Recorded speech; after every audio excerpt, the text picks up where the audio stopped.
right, thank you, Brother Willie. Good morning. Alam niyo, napapansin ko yung iba sa inyo, talagang ginaw na ginaw, malamig, at hindi pa nabubuksan ang vocal cord ninyo. And I don't know if you're ready to sing, to praise the Lord this morning. Alam niyo po ba, kapatid, that we are all now in the house of God? Does everybody know that? Amen? Alright, kaya dapat po pag nasa house na tayo ng Panginoon, nasa bahay-sambahan na tayo ng Panginoon, listen, we should be ready to praise Him, to glorify Him. Amen? Yan po ang pinakamahalaga, mga kapatid, kasi pagka hindi po tayo handa tungkol sa bagay na yan, I'm telling you, hindi kayo mag-i-enjoy sa church. No? Ang pinakamaganda, I believe that the most exciting place in the world should be the house of God. Alam ko sinabi ni David, sabi niya, I was glad when they said unto me, let us go unto the house of the Lord. Sabi niya, mag-i-stay siya sa all the day of his life in the house of the Lord. You see, so there must be something different in the house of the Lord. Kaya po, pinili ni David na siya ay manatili sa tahanan ng Panginoon. And it should be our spirit, mga kapatid, no? Dapat mag-grab natin, magaya natin yung spirit na gano'n. It's all about that. Sabi ko nga, kagabi nagmi-meeting ako with the ushers and security.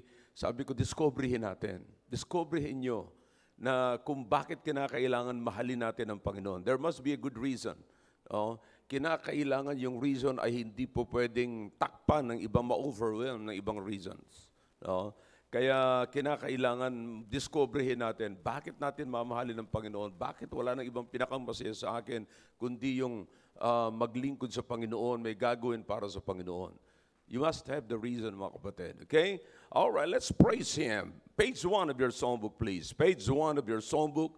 All right, let's sing this song, All Hail the Power. Okay, you believe that? All hail the power of Jesus' name, okay? All right, let's sing as loud as we can. Amen? Kayo bang nandiyan sa likod ay naririnig niyo ako ng klarado? Amen? Amen? Kayo nasa taas. Alam niyo po, nagdagdag na po tayo dyan ng speakers kasi meron nagsabi sa akin, na pagka nagsasalita ako rito, yung nasa likod hindi na gaano maintindihan, not until nalakasan ko. You see? So ang ginawa po natin, marami na tayo, parang sense round na tayo kung titignan mga kapatid. Napapaligiran na tayo ng mga speakers and monitors. You know something? Klarado ako dyan sa likod. All right, okay. All right, all hail the power. Let's sing as loud as we can and with joy in our hearts. You ready? All right, all together, first stanza. All hail the power of Jesus' name. Let angels prostrate fall. Sing it. Come on. And crown Him Lord of all. Bring forth the... Yeah. Him, Lord of all. Dagdagan pa ho natin ang power, mga kapatid. Do you believe na kinakailangan purihin ang Panginoon sa araw na ito? Do you have a reason, just one single reason, that you will or you need to praise the Lord this morning? Meron ba kayong rason? Kahit isang rason lang, mga kapatid. Amen? May rason ba kayo para isigaw at purihin ang Panginoon sa umagang ito? Amen. All right, second stanza as loud as we can. Sabi dyan, ye chosen seed of Israel's race, ye ransom from the fall. Hail Him who saves you by His grace, and crown Him Lord of all. Do you believe that? All right, as loud as you can. The second stanza. Ye chosen seed of Israel's race, ye ransom from the fall. Sing it! Ye by His grace and crown Him Lord of all. Hail Him who saves saves you. Him, Lord of on the third, let kindred every tribe on this terrestrial ball. To him all majesty ascribe, and crown him Lord of all. Sing it.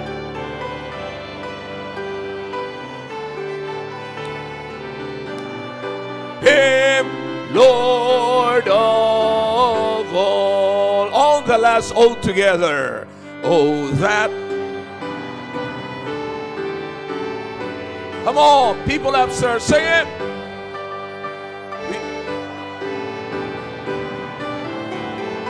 And crown him Lord of all. We'll join the everlasting song and crown him Lord of all. All right. You're ready for the lesson natin sa Sunday School, amen? All right, let's get our Bibles now and turn our Bibles in the book of Romans. Yan po yung dati na po natin pinag-aralan, mga kapatid. Book of Romans. Amen. Romans chapter 12. If you can remember.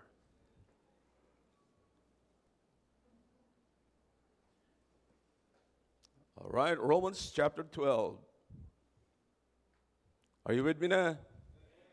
All right, we'll begin reading from verse number 1 and 2, and later on, I'm going to present a biblical illustration, which is the Bible calls it the parable, okay? Yung parable, mga parabola, mga kapatid, istorya po yan sa Biblia na ginamit ng Panginoong Kristo. No, i-explain ko na po yan sa inyo kung ano ibig sabihin ng parable. Ginamit po yan ng Panginoong Kristo para i-illustrate niya ang mga nangyayari dito sa lupa na dapat po natin gawin, na dapat nating i-adapt, na merong kabuluhan o merong kahulugan na patungkol sa buhay sa langit. Okay? All right, you ready? All right, Romans chapter 12 in verse number 1. Here's what the Bible says. I beseech you, therefore, brethren, by the mercies of God, that ye present your bodies a living sacrifice, holy, acceptable unto God, which is your reasonable service. And be not conformed to this world, but be ye what? Transformed by the renewing of your mind, that ye may prove what is that good and acceptable and perfect will of God. Okay? Atin pong ipagpapatuloy ang ating aralin sa Sunday School. This is a series of lessons on commit for or commit to transform or commit to be transformed or commit to transformation. Okay? So yan po ang aralin po natin sa ating Sunday School. At may mga bagay na talagang dapat natin pahintulutan na matransform, mga kapatid. Okay? All right, tayo po sandaling manalangin. Let's bow our heads, please. Dakilang Diyos, maraming salamat po sa mga salita nyo na aming binasa. Salamat sa presensya po ng inyong mga anak sa umagang ito.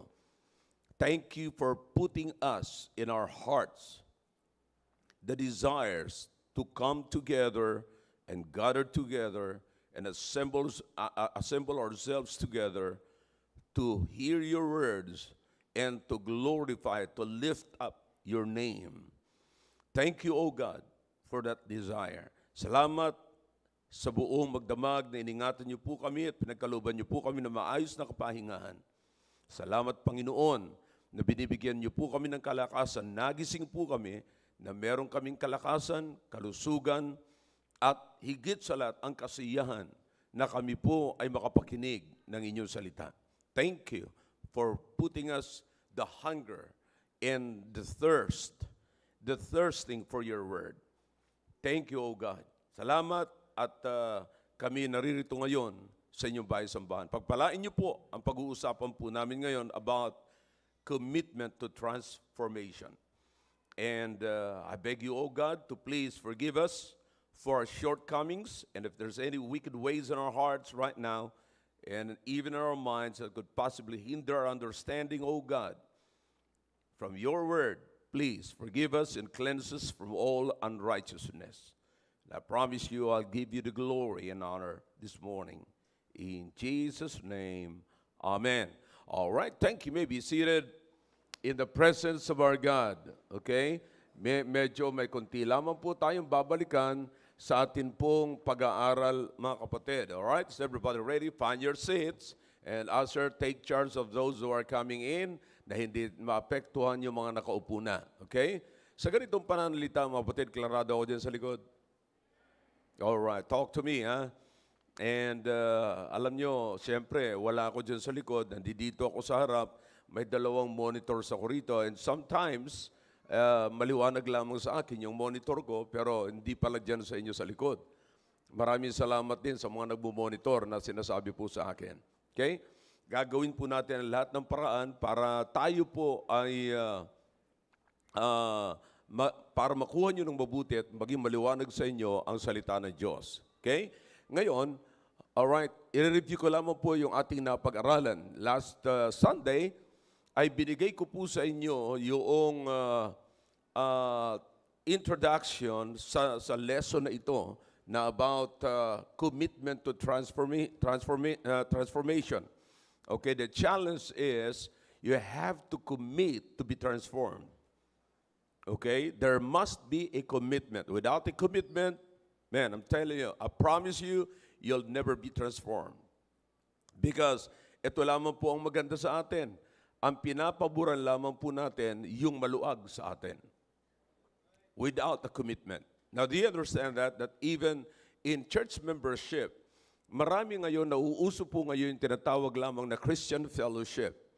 Ang Christian fellowship, gustong-gusto nila yan. Magtitipon lamang sila, basta't gusto lamang nila magtipon, pero without a commitment. Ano mang pagtitipon ng mga kapatid, ano mang church na walang commitment sa Panginoon cannot change the world. You can never be used by God if you will not commit yourself to God. Did you get that? One more time. One more time. God can never use you if you will not commit yourself to God. So there must be a commitment. Walang relationship, mga kapatid, na nabuo at naging maayos at nagkaroon ng magandang resulta without a commitment to each other. Parang wala yata tayong naririnig. I hope. So commitment is very important. Now, again, let me give you again the definition of the word commitment. Commitment means you're putting your words, your agreement into action deliberately. Okay? So in other words, wala hong katapusan, kapatid. Hanggat kaya mo, hanggat nabubuhay ka, you should put your agreement. There is an agreement. And, pagka pinag-usapan yung agreement, kapatid, it is the issue of trust. Pag mayroong agreement, merong trust. Hindi po pwedeng mawala dyan yung trust. Alright? Everybody, heads up, everybody, look at this way. Mga kapatid, maaga pa para matulala kayo. Alright? Alam ko yung iba sa atin, may mga pinagdaanan tayo this week. May mga nangyari sa atin na hindi natin nagugustuhan. Pero kapatid, ang gamot ay nanggagaling sa salita ng Diyos. Kaya you pay attention to the Word of God, okay? So ulitin ko po, ang commitment, mga kapatid, is an agreement that you are going to put into action deliberately. Okay? Did you get that? In other words, wala hong katapusan. Sige, hindi, at makikita niyo po yan po ay gradually getting better. It is improving gradually. You see? So yan po ang ibig sabihin ng commitment. Ang commitment, may agreement kayo. At pagka pinag-usapan yung agreement, mga kapatid, it is a trust issue. It is an issue of trust. Nagtitiwala ka, kaya nag-agree ka. Okay? So pagka sinabi nating commit to transformation or to be transformed, kinakailangan anumang naririnig mo, anumang agreement, ano yung agreement na kinakailangan natin sa transformation. Okay, maganda hong usapin ito. Ano yung agreement na kinakailangan natin sa transformation? So kung ang agreement ay, kung ang commitment is an agreement that you are going to put into action deliberately, meron pong trust issue. Kinakailangan merong pagtitiwala. So saan ka magtitiwala? Sa agreement. Saan ka magtitiwala? Of course, doon sa ka-agree mo, sa kasunduan mo. Kanino ka nakipagkasundo? Okay? Kanino ka mahirap po na ipagpatuloy mo ang iyong ginagawa na wala kang tiwala sa napagkasunduan ninyo. Nakuha niyo po? So mahirap po yun. So kinakailangan may tiwala ka doon sa persona na nakasunduan mo. Bakit? May agreement kayong dalawa. Same thing in any relationship. This involves relationship, mga kapatid. Okay? Now, bear it in your mind na ang dyablo ay marunong. Ang dyablo ay gigibain ang inyong relationship. Remember, the first thing that the devil did is not to destroy the individuals.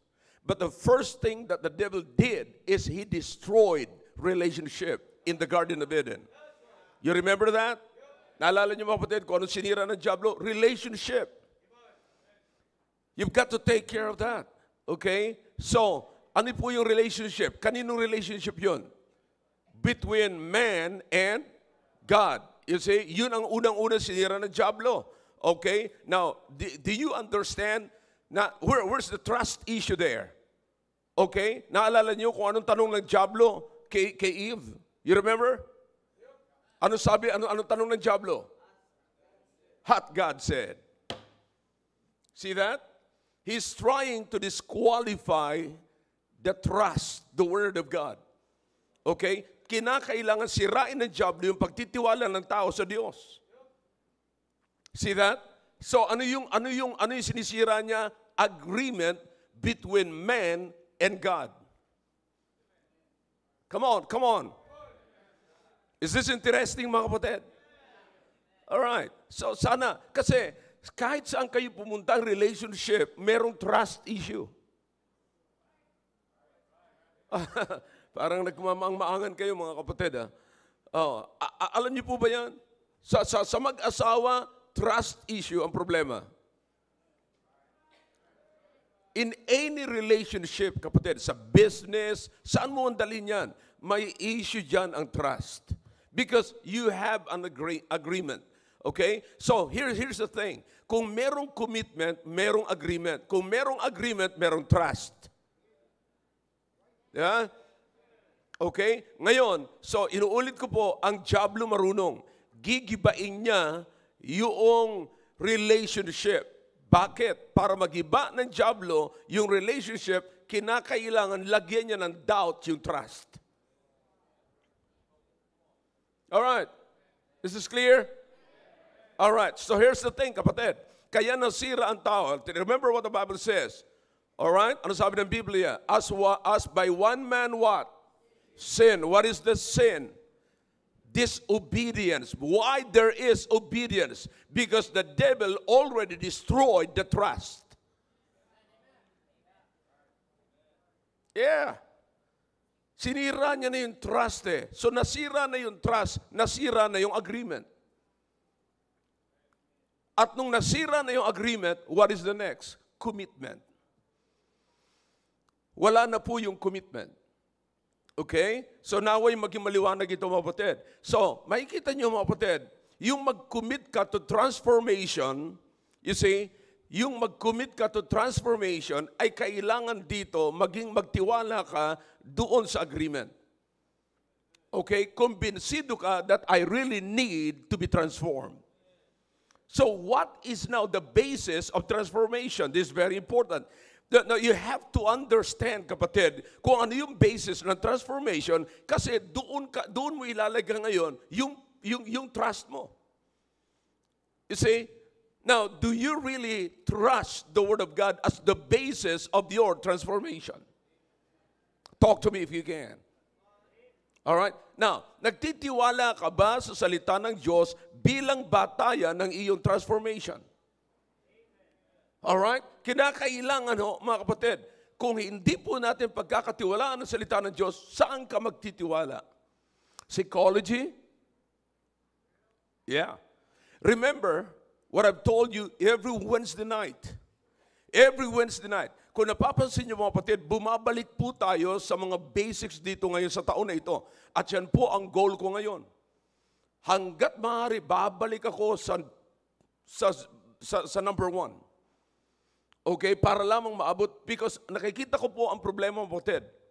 Most of the people that are coming to church in all over the world are ignorant of the Word of God.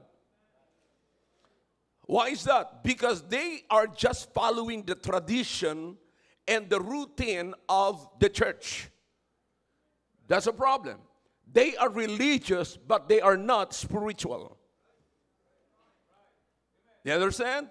So being spiritual is not coming to church. It is sinking yourself, sinking the Word of God to your soul. You see, you're allowing yourself to be engulfed by the Word of God, to be controlled by the Word of God. You see, yan po mga kapatid, pagiging spiritual. Now, coming to church every Sunday, that will make you religious.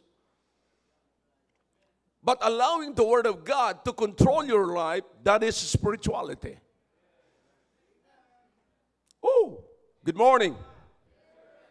I said good morning. All right? So makikita nyo kapatid, ano yung batayan ng transformation? Salita ng Diyos. Ang ibig sabihin ng transformation, pagbabago. Pagbabago. Okay? So, kaya nga po mga kapatid, matatransform. Iyan ang challenge sa atin ni Paul dito. Sabi ni Paul, I beseech you therefore, brethren, that you present your body a living sacrifice, holy and acceptable unto God, which is your reasonable service. And then drop down to verse number 2, you will find out there na ang sabi ng Biblia, do not be conformed. Nagsimula mga kapatid dito sa negative approach si Paul. Be not conformed. So it's not conformation but transformation. But be ye transformed, sabi ni Paul. Okay? So, conformation is the changing of your appearance. But it is the changing of the outward, but not the inward. Transformation comes from the inward. It begins from the inward and not from the outward. Okay? Is anybody following me? I hope nasusundan niyo po ang mabuti. So kaya sabi ni Paul, huwag kayong mag-conform. Madali hong mag-conform, pero mahirap ma-transform because conformation is trabaho ng lahat. Magagawa ng lahat. Pero ang transformation ay hindi yung magagawa ng lahat. Only God can do that. Okay? So, paano po mangyayari yan? Ang sabi ni Paul dito, it starts from the mind. Look at your Bible. Okay? Give me the word sa screen. Verse number 2. All right? Be not what? Shout it. To this world. You see? So many people are conforming themselves into the world. Okay? Anong ibig sabihin po niyan? Yung sistema ng mundo ay ina-adapt natin. Kinukuha natin. Sabi ko nga sa inyo nakaraan, mga kapatid, lahat tayo rito ay may impluensya, whether you admit it or not, may impluensya tayo ng mundo, kaya nga po tayo nahihirapan sa sarili natin. Di ba? Nahihirapan tayo pumunta sa church, natatagalan tayo maupo dyan para makinig ng salita ng Diyos. Bakit? Hindi po tayo ganyan eh. Sanay po tayo na tumagal sa upuan, na naka-heads up, nanunood tayo, pero hindi po tungkol sa Diyos. Tungkol sa mundo. Magbabad ka dyan mga kapatid ng dalawang oras. So come on, talk to me young people. 2 oras sa reels. Yeah. Nakakita na kayo ng mga tao, mga kapatid, dyan, reels lang yan, pinapanood, ganun-ganon lang yan. Tapos maya-maya, Nabibitawan na yung cellphone. Nakakatulog na. Come on, come on. That's the world. So that's the word. Ngayon, sabi ng Biblia, you have to transform. By what? Renewing. Resetting. Making your mind new. Not of the things that are new, but the things that are right in the sight of the Lord, or acceptable in the sight of the Lord. You see? So yan ho ang sinasabi ni Paul. Yan po ang i-renew natin. Yan, sa mind muna natin. Okay? So doon po magsisimula ang transformation. Ang transformation ay hindi nagsisimula sa kung anong sinusuot mo. Ang transformation ay hindi nagsisimula sa pag-aahit ng kilay at itataas mo. Ang transformation ay hindi nagsisimula sa dadagdag ng pilik at paglalagay ng makeup. Ang transformation ay hindi nakukuha sa paglalagay ng necktie. Hindi sa pagsusuot ng mga kung ano-ano pa mang kasuotan natin. Ang transformation is allowing the mind of God to be in your mind. Like what the Apostle Paul said, let this be in, which was also in Christ Jesus. That is transformation. So that Paul can say, the life that I now live in the flesh, I live by the Son of God. Yan yung buhay na ng Panginoon ang aking pinamumuhay. Hindi na akin ito. Sabi ni Paul, that is transformation. You see that? Sabi ko nga po sa inyo, kapag ka ang uod ay naging butterfly na, hindi na yung babalik sa pagkauod. Why is that? Because of transformation. Maliwanag? All right. So, you've got to be committed. You've got to be willing to be transformed. Okay? There must be a commitment for or to transformation. There must be a commitment. Kung wala hong commitment, I promise you, wala talagang transformation, kapatid. Kaya makikita nyo, mga kapatid, may mga tao makikita nyo, mabuti ngayon, bukas hindi na. Depende. Listen, nakita nyo na po ba, mga kapatid, yung butterfly, nung siya ay uod pa, unti-unti siya nagtatransform sa pagiging butterfly. And then nakita nyo yung butterfly, kapatid, na pagka naarawan, lalong gumaganda. I don't know about you, pero you observe it. Kaya nga yung iba sa inyo, gusto yung tawagin kayong paru-paro. Kasi habang naiinitan, gumaganda. You see, yan ang kagandahan. Isa sa mga characteristics, mga kapatid, ng butterfly. Yeah, yung butterfly. You see, yan ang isa sa mga characteristics ng butterfly. You see, habang hindi siya mga kapatid na natutunaw ng araw. You see, now, iyan ang totoong transformation. Na pagka dumaan man sa kanya, ang init, ang hindi magandang atmosphere, kapatid, lalo siyang gumaganda. Yan o yan. So pagka ikaw ay, yung bang napapaligiran ka na nakakabuisit, lalo kang gumaganda. Hindi yung pagka napapaligiran ka na nakakabuisit, buisit na rin mukha mo. No. Kaya ang kailangan natin ngayon ay maging paru-paro. Yeah. Yeah. See that?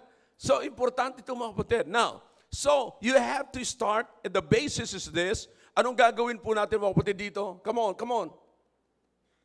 Trust. Now, listen. Do you have your Bibles? May I see your Bibles? Lift it up. Lift it up. All right? Higher, higher. All right. Now, sabihin nyo, huwag nyo bababa. This is my agreement with God. Say it. Say it louder. I commit to transformation. All right, put it down. Graduate na kayo. So you understand? Do you trust your Bible? Talk to me. All right. Ngayon, paano po tayo magsisimula? Sa magsisimula, ito yung basis natin. Saan magsisimula? sa mind. Yung mind natin dapat makumbinsi natin na ang ating basis ay totoo at nagtitiwala tayo rito. Now, there are so many things right here that are not convenient and comfortable with you and with me. Because you're not used to it. Di ba? Hindi tayo sanay eh. Di ba? Kapatid, sanay tayo sa pangmundong pamamaraan. Pero hindi tayo sanay sa ganitong pamamaraan. Hindi po tayo sanay sa ways ng Panginoon.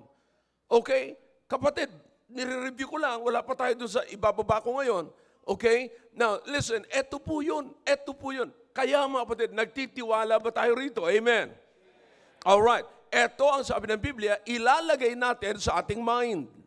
Because the renewing starts from the resetting starts from the mind. It starts from the mind. It goes to all faculties, goes to the heart, and the heart is the seat of our affection, and then from the heart, it goes to all the faculties of our body.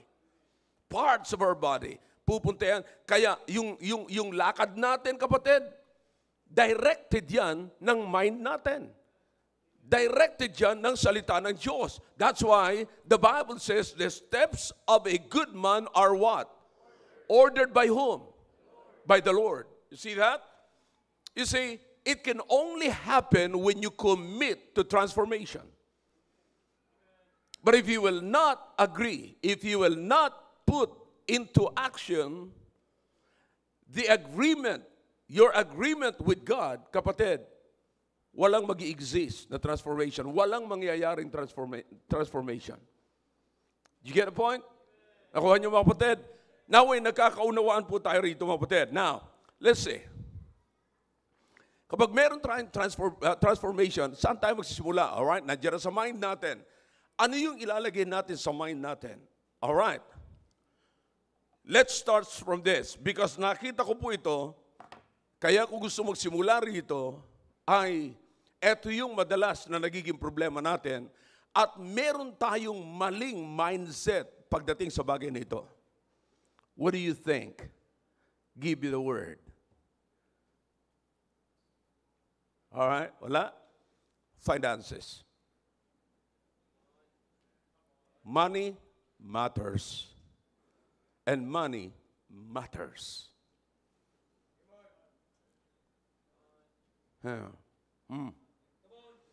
Mga kapatid, may problema tayo sa bagay na yan. You see, may problema po tayo dyan na dapat po nating bigyan ng pansin, mga kapatid.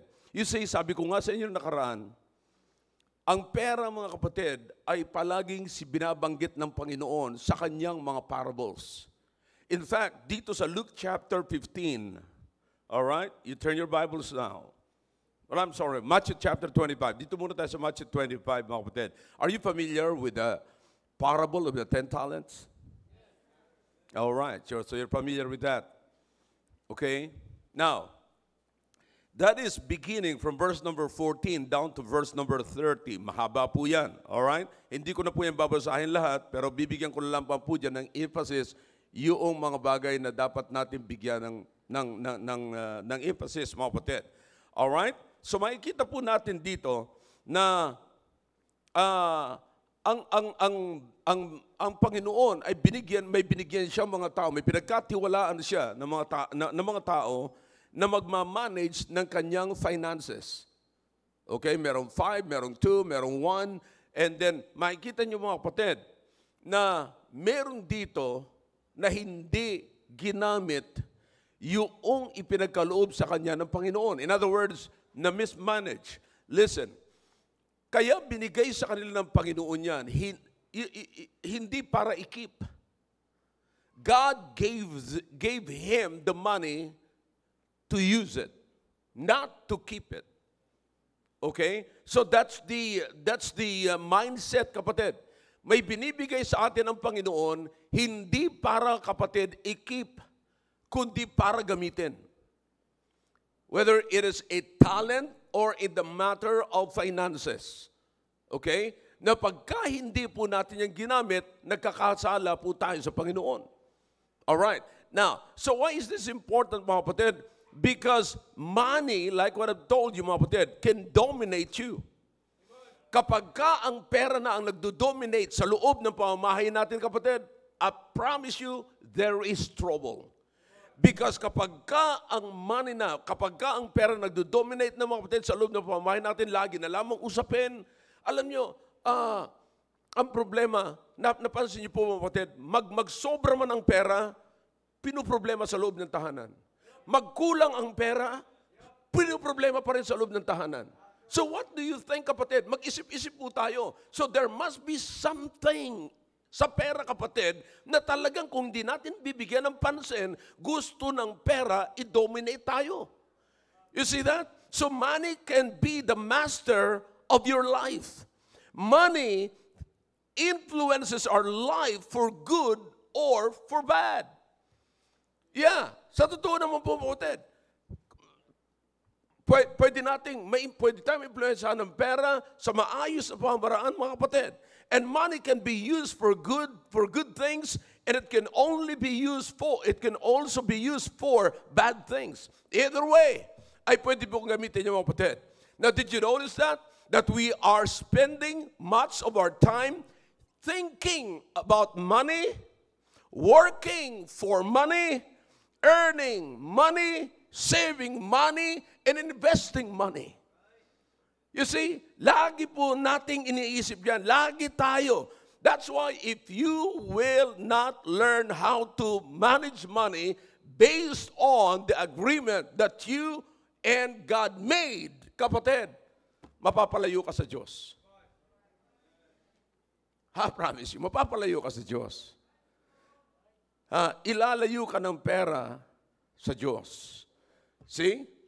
So, makikita nyo, ng isang tao, mga kapatid, get this, don't miss this. Kapag ka ikaw ay out of control ng pananalapi, out of control of money reveals out of control life. Ulitin ko po. Out of control money reveals out of control life. Pagka hindi maayos ang iyong finances, hindi maayos ang ginagawa mo patungkol sa finances, tandaan niyo po ito, may problema ka sa buhay mo. May problema ka sa buhay mo. So sinasabi ko lamang po ito, mga kapatid, para maunawaan natin mabuti, para maiplaster natin ng mabuti kung ano ang instruction ng Panginoon patungkol sa pera. Okay? So out of control money reveals out of control life. One of the signs of unmanaged life is unmanaged finances. Meron ba nakikinig? Isa sa mga signs na ang buhay mo ay hindi managed kapag ang pananalapi mo ay hindi managed. Kapatid, listen now. Walang kapayapaan ang isang tao na lubog sa utang.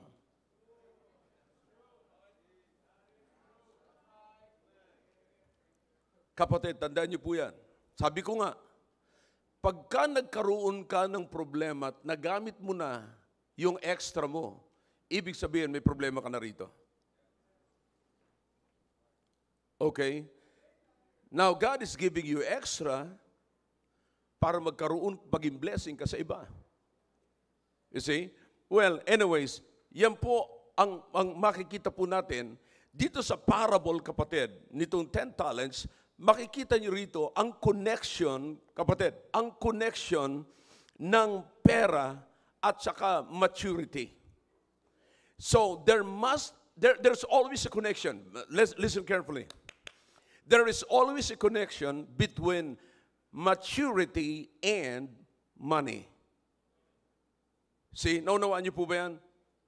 Kapag ka hindi ka fully matured, kapatid, sa pagmamanage ng pera mo, tandaan nyo, yun nagpapahayag na makita nyo kung saan hindi mo alam kung paano mo gagamitin, hindi mo alam kung saan mo gagamitin, hindi mo alam kung saan patutungo. Kaya makita nyo, akala ko marami akong pera.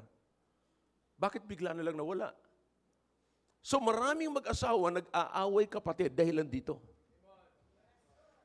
Not only that, ito rin ho ay nagiging bunga, nagiging ugat, kapatid, nagiging ugat ng paghihiwalay ng mag-asawa. Bakit? Una sa lahat, nagkaroon ho siya ng ibang mindset pagdating sa pera. Sa iba mga kapatid, ang mindset nila pagdating sa pera, money is life. Money is a friend. Kaya yung iba pa dyan, makakita ka, pag nakikita, hinahalik-halikan pa nila. No. Now listen, if money is a friend, kapatid, bakit ang Panginoong Kristo nagsalita ng napakaraming warning patungkol sa pera? Because little by little, Satan knows how to use money na dadalhin ka doon mula dito sa selfishness and then loving money. And loving money is the root of all evil. You see? Now, selfishness, alam po natin yan, any selfish person cannot exemplify the life of the Lord Jesus Christ. Wala hong pwedeng magpahayag, wala hong pwedeng mag-testify, wala hong siya pwedeng ipakita kapag ka ikaw is selfish. Because the Lord Jesus Christ is not a selfish person. Alright? So, makikita niyo po, unti-unti, there is a direct connection between spiritual power and how you handle your material possession. How you handle your money. There is a connection. Lagi po yan. Listen, kapag ka hindi ka marunong mag-handle ng pera mo, hindi ka marunong mag-handle ng material possession mo, isang araw makikita mo, hindi lamang sira ang buhay mo, kundi sira ang pamilya mo. See that? So it's so important, mga kapatid. It's money matter. You see, now, many people today are using people to gain money. You see? Now, they're using money in order for them to be loved by people. They're using money also para makakuha sila ng mga kaibigan, kasamahan, makakuha sila ng mga taong, kadikit nila. They're using their money. That is not the purpose of money. You see, kaya nga sabi ko po sa inyo kanina, dapat magkaroon po tayo ng ibang mindset. We have to reset our mind concerning money. Paano mo ba talaga ginagamit ang pera? Bakit nagkaroon ka ng problema nung ikaw ay nagkapera? May masasabi mo pa, mabuti pa nung wala pa akong pera, wala akong problema ganito. Mabuti pa nung walang gaano akong pera, magkadikit kami ng misis ko.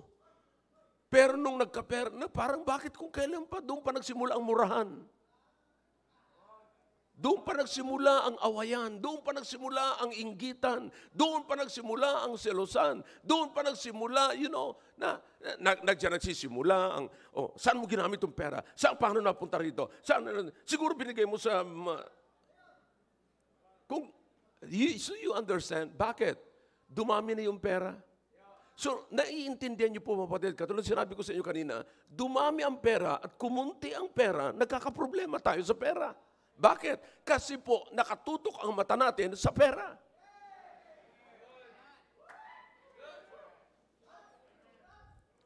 Ang problema nito, mga kapatid, this is very,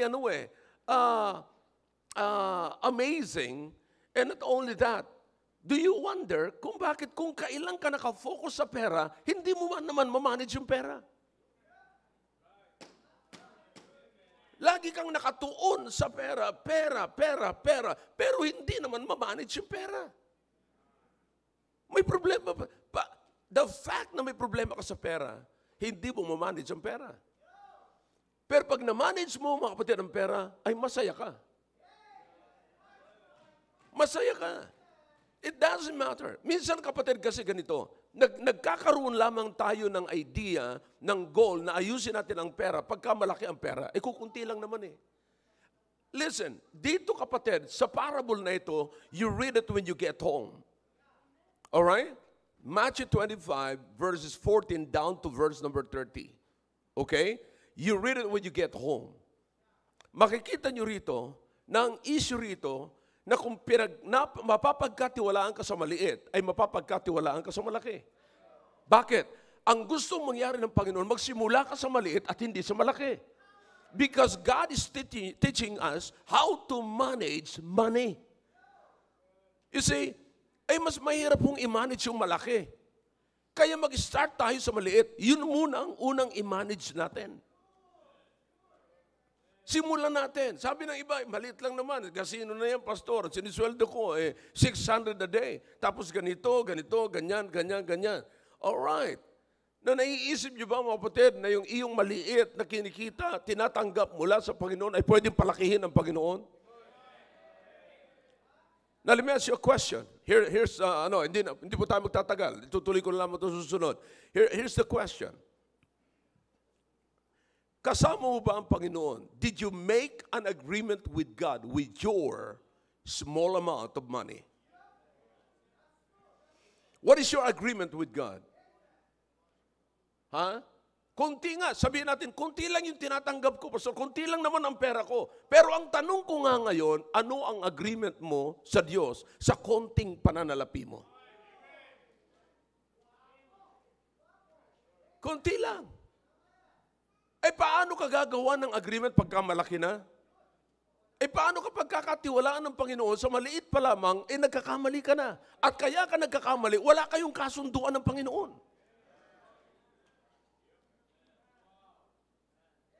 Now, paano ka makikipagkasundo sa Panginoon? Panginoon, this is not my money. This is yours. Okay? Now, thank you for giving me. O sa iyo lahat ito. Ang Diyos, listen now, ang Diyos ang nagbibigay sa atin ng buhay, ng kalakasan, everything. Tapos may sabi ng Panginoon, bibigyan pa kita ng pera. Alright?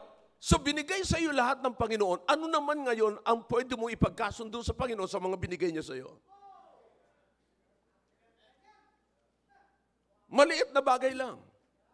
Pero anong kasunduan meron kang ginagawa sa Panginoon? Kapatid, sa buhay na ito, nakikipagkasundo tayo sa ibang tao. Pero ang tanong ko, bakit hindi natin magawa na makipagkasundo tayo sa Diyos?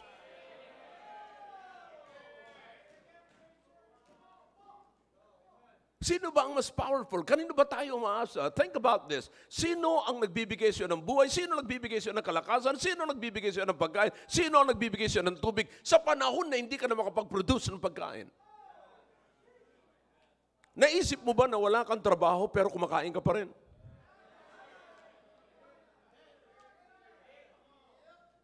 Sino nagpapakain sa iyo? Kung hindi mo maalaala, ipapaalala ko sa iyo ang ibon sa kalawakan. Hindi naman nagtatrabaho yan pero kumakain yan. Ano sabi ng Biblia? Sino nagpapakain sa kanila? Kalawakan? Hindi. Diyos ang nagpapakain sa kanila. At sinasabi ng Biblia, kung yung ibon sa kalawakan na hindi naman naghahanap buhay, napapakain ko, ikaw pa kaya? Ngayon, pagdating na napapakain kita ngayon, anong agreement, anong pakikipagkasundo mo sa Panginoon? Bakit nahihirapan po tayong makipagkasundo sa Panginoon na ang lahat-lahat naman po sa atin ay Panginoon? See that? It is because, mga kapatid, iba ang mindset natin pagdating sa pera. Ang totoo po niyan, yung ibang bagay pwede natin ipagkatiwala sa Panginoon. Anak natin, pagkatiwala natin sa Panginoon. Bakit? Pagod ka na sa kaalaga eh. Pero lahat may pagkatiwala mo sa Panginoon, maliban lang sa pera. Kapag ganyan ho ang nangyari, listen na, makinig ka na mabuti. Tapusin ko muna ito dito. Kapag nagkaroon ka ng problema sa pagtitiwala sa Panginoon, pagdating sa pera, eto ang para sa iyo. Nagiging makasarili ka na. At yung pagiging makasarili mo, dadalhin ka niyan sa pag-ibig sa pera. At yung pag-ibig sa pera, ugat ng lahat ng kasamaan. See that? So mga kapatid, unawain natin. Doon po tayo magbabago. Yun ang panawagan ko sa transformation. Okay? You have to commit to be transformed about your mindset when it comes to money. To money matters. Dapat magkaroon tayo ng panibagong mindset. Dapat maging mindful tayo sa pamamaraan ng Diyos pagdating sa pera. Okay? So, we have to reset. We have to renew our mind concerning money. You see, bakit totoo nga pala? Naisip mo ba, totoo nga, na lahat ay pwede kong ipagkatiwala sa Diyos. Bakit pagdating sa pera parang ang hirap? Ang hirap. Mga kapatid, kapag kayong mag-asawa ay nag-aaway sa pera, mababa ang trato ninyo sa isa't isa. Ulitin ko po. Kapag kayo'y nag-aaway bilang mag-asawa or any relationship, hindi lang mag-asawa, magkaibigan, magkapatid, mga magulang sa anak, nagkakahiwa-hiwalay dahil sa pera, mas mababa ang tingin ninyo sa sarili ninyo at mas mataas ang tingin ninyo, ang value ng pera kaysa value ng buhay ninyo.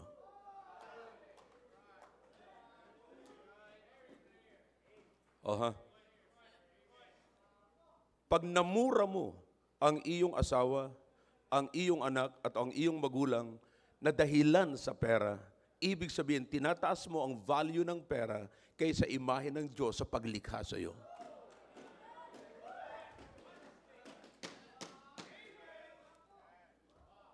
Akalain mo, nakuha mo na baliwalain yung imahe ng Diyos, yung nilikha ng Diyos, dahil lamang sa pera. Kapatid, alam ko yung pera may mga images, pero never the image of God in money. Only human. Tao lamang po. Only the man was created in the image of God, not money. Tandaan nyo, kailan lang lumabas ang pera? Naalala nung araw na puro palitan lamang, barter, timbang-timbang lamang. Timbang ng ginto, timbang ng pilak, ganun lamang, pero wala hong ganyan. Wala hong litrato dyan. Walang picture dyan ng tao. Ngayon, yung pera natin, mga kapatid, mabuti na lang ginawa nila yan. Ano nasa picture na ng pera natin ngayon? Sa 1,000, hayop na. See that? So minsan, pagka minahal mo ng mabuti yung 1,000, mas mahal mo pa ang hayop kaysa tao. That's the worst. So, listen now. Listen. Makikita mo, kapag ikaw ay saklaw na ng pananalapi mo, you will value money more than people. It should not be. Okay? Alright, itutuloy po natin ito, mga kapatid, sa mga susunod nating linggo na pagtitipon. At huwag niyong ituturo ko po sa inyo anong babaguhin natin, mindset, okay, patungkol sa pera, paano natin babaguhin, paano tayo magkakaroon ng panibagong pananaw patungkol sa pera.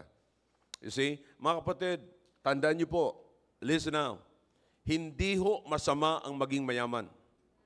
Hindi ho masama ang magkaroon ng maraming pera.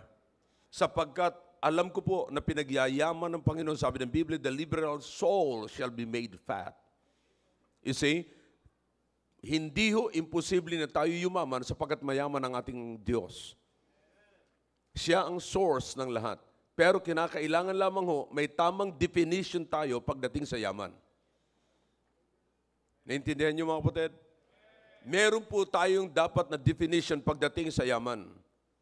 Ano ang definition mo ng kayamanan at ano naman ang definition mo sa kahirapan? Sabi ng tao, ako mahirap lang ako pulubi lang ako. Anong definition mo? Bakit mo tinawag yung sarili mong pulubi? Bakit sinabi mo sarili mo na hindi ka mayaman? So baka meron kang maling mindset pagdating sa kayamanan. Baka ang akala mo pagka ang mayaman lamang ay maraming pera. See? Maraming pera. Kapatid, gaano man karami ang pera mo, ang pagkakagastusan mo lang naman ay yung kailangan mo. Napansin nyo? Sumobra man ang pera mo, mas mataas na sa iyo. Sabi ko nga sa inyo, yung mga mandurugas ngayon sa gobyerno, mga bilyonaryo na po yan. Pero ang tanong ko, mauubos kaya nila yan para lamang sa pangangailangan nila? Ni bawal na nga sa kanilang kumain ng karne? Oh.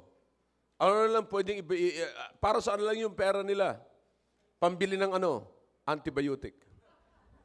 Anti-cholesterol. Lahat anti. Kaya alam mo sila, antay na lang nila. Mamamatay na sila. See? So you understand that? So, yung mindset sa pera, minsan, ang tatanda na, nagkukurap pa para magkapera lamang. Saan pa nila gagamitin yon? Mas tatagal na ang pera nila kaysa buhay nila. So bad that they cannot understand that.